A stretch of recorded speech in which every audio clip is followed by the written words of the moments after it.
like perfectly seasoned. Oh, this is really good. Hi everyone, welcome back to my kitchen. Today I'm making a pernil, and that's really a pork shoulder or pork butt.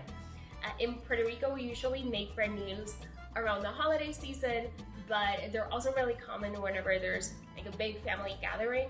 We'll make something like arroz con gandules, some salad, and then a pernil. This is really easy to make. The only thing is that you have to let it marinate for at least 24 hours. So my pernil, it looks kind of orange because it's already been seasoned. I let it marinate for 24 hours, and I want to show you what it looks like when it's cooked. So I already have mine marinated here, but I am going to show you how I made the marinade, how I seasoned it, and then we're going to put it in the oven and bake it. So you really need very few ingredients for the marinade. We have some adobo, a little bit of olive oil, some dried oregano, garlic, seasoning if you don't have seasoning, and maybe if you don't have adobo, you can always use salt and pepper, maybe add a little bit of garlic powder and onion powder. That should be enough. And then I add a little bit of vinegar. Some people don't like the taste that the vinegar adds, so you can use a little bit of lemon juice or just any sort of citrusy fruit. You can add a little bit of that to the marinade. My pernil is really tiny. It's only 3 pounds. So if you're making a pernil and it's bigger, just double the ingredients that I'm using. Oh, and one final thing. You want to get a pilon for this.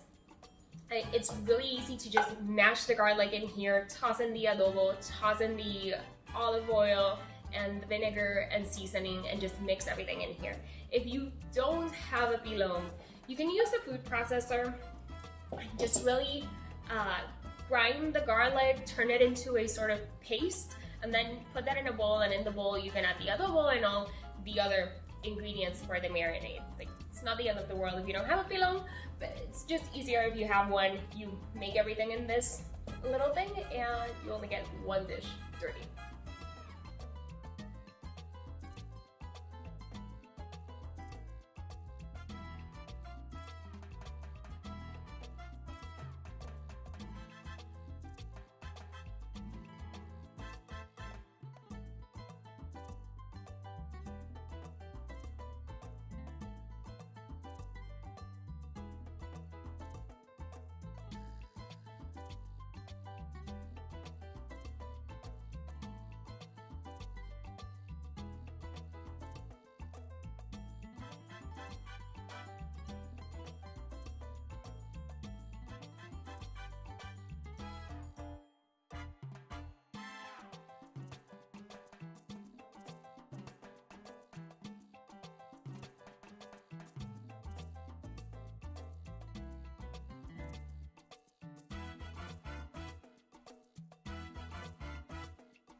Well, it's been 24 hours. My pernil is out of the fridge. It's ready to go in the oven.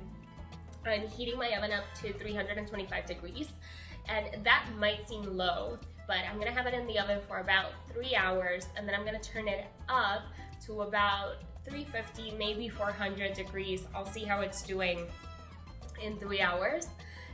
Because the trick to the perfect pernil is that you want the meat to be soft and juicy, but you want the top fat, that what we call the cuerito, you want it to get very crispy. So you don't want to put it in too high, because then when it's time to crisp up the top layer of fat, you might just end up overcooking the pork, drying it out, and it really won't be juicy and tender, so that's not what we want. Well, let's put it in the oven. I'll check in about every hour to see how it's doing, and I'll show you how it's cooking. Okay, it's 3.5 hours later and our pernil is finally out of the oven. I did a few things differently than I explained at the beginning of the video. I uncovered the meat actually an hour and a half before it was done. I realized that the top fat layer wasn't getting as crispy and crunchy as I wanted it, so I went ahead and just removed the aluminum foil. My recommendation would be, maybe if you're cooking it at 325 degrees, you don't have to cover it. It won't burn, and it'll actually help crisp up the top fat layer. Also, for the last 25 minutes, I put the oven on 400 degrees Fahrenheit, and that really helped cook and toast the top fat layer. This part right here, it's still really soft, so I'm guessing this part I'm just gonna cut off, and I'm not gonna eat it. And then this part I might eat a little bit. I might actually repurpose the fat that's not crispy and use it for beans or arroz con gandules, like some type of rice. But this is it, a small little 3-pound pernil. It took 3.5 hours to cook, not including the 24 hours I let it in the fridge marinating. So I'm ready to try it. I'm just letting it rest for about 10 minutes before I snag a piece. I do have this tiny little piece that I pulled off with the spoon, which shows how tender it is. I was able to pull off this little piece with a spoon, and it's already cooled down. It smells incredibly good. And it's delicious. Juicy, tender, really well seasoned. It's not salty. It's like perfectly seasoned. Oh, this is really good.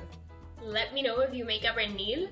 Let me know if you do anything different with your pernil. I know some people add sofrito in the seasoning, or they use recao. I didn't have recao and I had sofrito, but I put things in my sofrito that I didn't want in the pernil seasoning, so I didn't use that.